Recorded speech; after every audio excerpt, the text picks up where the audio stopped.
ठीक आहे, आता पत्र पुरं करतो, कारण तुला सांगण्यासारखं जे जे आहे ते सर्व व्यक्त करायचं तर या भूर्जपत्राची विपुल पानं लागतील. शेष कुशल. तुझा सस्नेह अश्वत्थामा. शेवटी त्यानं पत्रातील स्नेहबद्ध शब्द खोडून त्याऐवजी सस्नेह असा बदल केला होता. बंधनाची कोणतीही कल्पना मनावर लादून घेणं त्याच्या आध्यात्मिक मनाला मानवलं नसावं. त्या पत्रानं माझ्या मनाला विलक्षण विरंगुळा दिला. दादा मात्र विचारमग्न आणि काहीसा अस्वस्थ झाला. पत्रोत्तर काय धाडायचं मी विचारलं. नको, त्याला कोणतंही उत्तर पाठवू नकोस. राजा भानुमंताच्या अमात्यानं कलिंगाच्या राज्यातील प्रेक्षणीय स्थलांची नामावली सांगताना महेंद्र पर्वताचाही उल्लेख केला.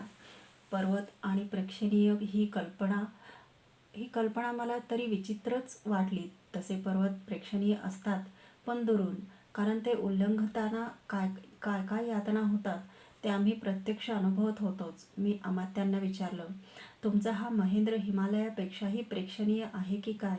निश्चितच. हिमालयाची शिखरं सूर्यकिरणात तळपतात तसा या महेंद्राच्या शिखरावर एक परशु तळपतो. परशु? कसला? परशुच, जमदग्निपुत्र परशुराम आश्रम स्थापून या पर्वतावर वास्तव्य करून राहिलेले आहेत. दर अमावस्येला आणि पौर्णिमेला महेंद्राची चढण धीमेपणे उतरून आपलं वरुण व्रत पूर्ण करण्यासाठी ते पूर्वसागराच्या फेसाळणाऱ्या छाती इतक्या पाण्यात उभं राहून तिथून सूर्याला अर्ध्यदान करतात. त्यांच्या दर्शनासाठी अमावस्या आणि पौर्णिमेला सागरकिनारी ही गर्दी उडते. काळ्याभोर दाट दाढीत लाटांचे तुषारकण साचलेले भगवान परशुराम फारच विलोभनीय दिसतात. भगवान परशुराम क्षणभर महेंद्रावर जावं काय असा एक विचार मनात डोकावून गेला. पण सैन्याला सोडून एकटं कसं जायचं हे दादाचं उत्तर मला अपेक्षित होतं. राजपूर सोडून आम्ही महेंद्र पर्वताला वळसा दिला. त्या पर्वताची निळी निळी शिखरं दृष्टीआड होऊ लागली. कण्हेर, करंज, नंदी, दहावडा, धामणी, जांभूळ अशा विविध वृक्षांना पायथ्याशी आश्रय देणारी ती उदार हृदयी शिखरं माथ्यावर धुक्यांचे पांढरे किरीट घेऊन परशुरामांच्या आश्रमाची शुचिता दर्शवित होते. महानदीच्या किनाऱ्यानं दक्षिण कोसलांचं राज्य ओलांडून आम्ही विदर्भाच्या सीमेवर येऊन धडकलो. विदर्भ, श्रीकृष्णपत्नी रुक्मिणीचा देश. हस्तिनापूरच्या पूर्व दिशेचा सर्व प्रदेश संपला होता. आता दक्षिण दिशेचा दिग्विजय सुरू झाला. माघ संपून फाल्गुनाचं आगमन झाल्यानं दुधडीचे निंब, पिंपळ, आलमलीचे वृक्ष लुसलुशीत पालवीचे नाजूक सळसळ करून आता लवकरच वसंत ऋतू येणार याची सूचना देऊ लागले होते. वसंताच्या स्वागतापूर्वी विदर्भराज रुक्मिणीला अंगराज कर्णाचं स्वागत करावं लागणार होतं. रुक्मिणी हा श्रीकृष्णाचा आप्तेष्ट. त्यांनी संधी करावा ही आमच्या सेनापतीची मनीषा तीव्र होती. विदर्भाच्या राजनगरीला कुंडीनपूरला तसा संदेश घेऊन दूतही धाडण्यात आला होता, पण त्यानं संधी नाकारला. विना आणि भद्रा नद्या पार करून आमचं सैन्य विदर्भाच्या सीमेत घुसलं. पयोष्णी नदीच्या तीरावर असलेले कुंडीनपूर गाठावं म्हणून वायुगतीने आमची वाटचाल चालली. पण मधल्याच भोजकोट नगरात रुक्मिणीचं अफाट सैन्य पसरलेलं पाहून आम्हाला आश्चर्याचा धक्का बसला. हा राजा राजनगर सोडून मध्येच कसा? म्हणून माहिती काढताना जे समजलं ते तर स्तिमित करणारच होतं. आपली भगिनी रुक्मिणी श्रीकृष्णासारख्या गोपालाला देऊ नये, ती शिशुपालालाच द्यावी म्हणून या हट्टी राजानं आपल्या पित्याला भीष्मक राजाला स्पष्ट विरोध केला होता.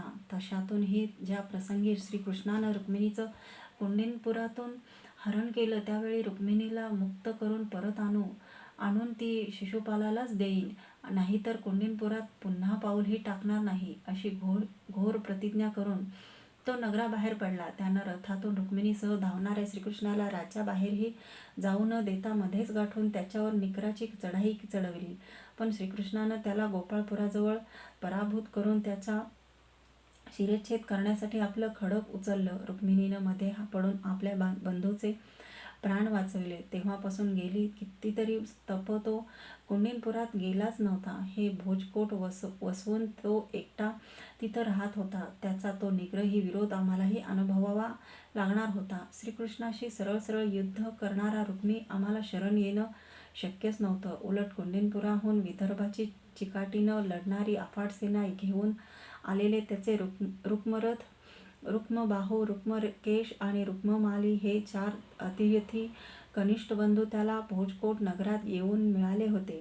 त्यामुळं अधिकच निर्धारानं तो युद्धसन्मुख होऊन आपल्या सेनेतून गरगर फिरत होता आणि सैन्याला चेतावणी देत होता.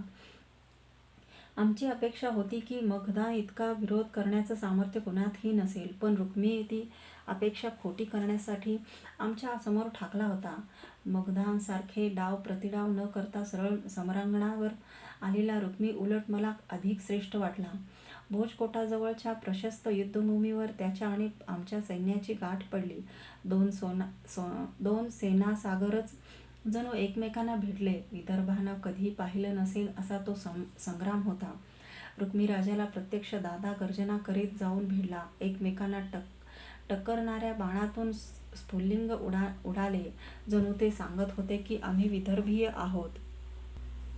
भीष्मक राजाचे पुत्र, रुक्मिणीचे बंधू. पहिला संपूर्ण दिवस त्या दोघांचं तुंबळ धनुर्युद्ध झालं. कोणीच कोणाला पराभूत करू शकलं नाही. दुसरा दिवस उजाडला. हाती गदा घेऊन रुक्मी आपल्या सैन्याला चेतावणी देत खवळून कुरु सेनेवर आदळला. गदा घेऊन रथातून उतरून पदस्थ होताना अंगराजही त्याला सामोरा गेला. शंखांचे गजर कांढाळ्या बसवू लागले. मृदुंगाच्या पडसादावर ते दोघेही ऐटदार मंडलं घेऊ लागले. राधामातेच्या सूचनेप्रमाणे मी कुठल्याही युद्धाच्या वेळी दादाच्या शेजारी राहण्याचा आटोकाट प्रयत्न करीत होतो. त्यामुळं त्याला समरांगणात चपळाईनं लढताना पाहून मीनाक्षीला कटी खांद्यावर खेळविणारा हाच वसुदादा काय, असा संभ्रम मला होत होता. हातातील अवजड गदा जितक्या सहजपणं घोड्याच्या पाठीवर मी आसूड फिरवीत होतो, तितक्याच सहजपणं तो फिरवीत होता. मध्येच रुक्मीचे प्रहार चुकवण्यासाठी उंच उमाळे घेत होता. त्या दोघांना क्रुद्ध आरक्त नेत्रांनी एकमेकांवर धावताना पाहून 2 मत्त हत्ती एकमेकांना भिडलेत असा आभास होत होता. एकसारखे ते अथकपणे प्रहारावर प्रहार करीत होते. ठराविक कालानं ऐटदार मंडलं घेत होते. मध्येच प्रहार न करता नुसती मंडलच घेत त्यांच्या दंडांचे स्नायू टरारून फुगले होते. कपाळावरून घामाचे ओघळ वाहत होते. दुसरा दिवसही मावळला. कोणीही पराभव स्वीकारित नव्हतं. तिसऱ्या दिवशी खडग युद्ध आणि चौथ्या दिवशी तोमर युद्ध झालं. तरीही रुक्मी हटत नव्हता. दादाही थकत नव्हता. या 4 दिवसात दोन्ही सैन्यातील शेकडो वीर धारातीर्थी पडले होते. काय करायचं, युद्धाचा निकाल तर लागत नव्हता. 5वा दिवस किरणांची सेना घेऊन आला.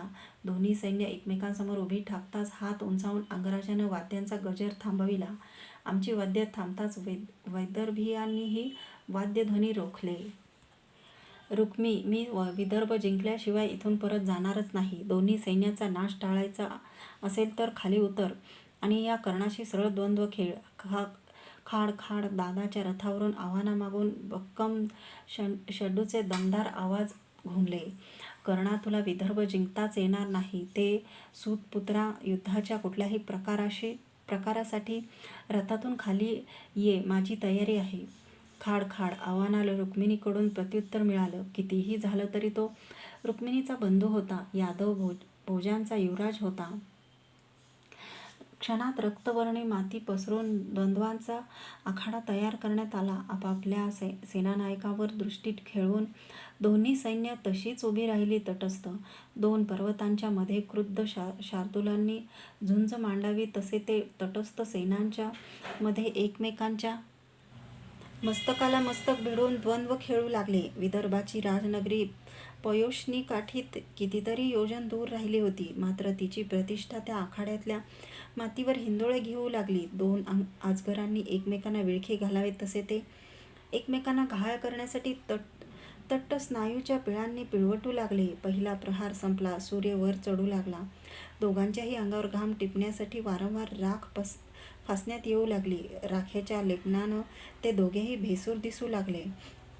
दुसरा प्रहर संपला. आता रुक्मिदादाच्या अंगाला स्पर्श करण्याचं टाळू लागला. अग्नीला स्पर्श झाल्यासारखे त्याचे हावभाव होऊ लागले. इतक्यात दादानं अतिशय चपळाईने हालचाल केली.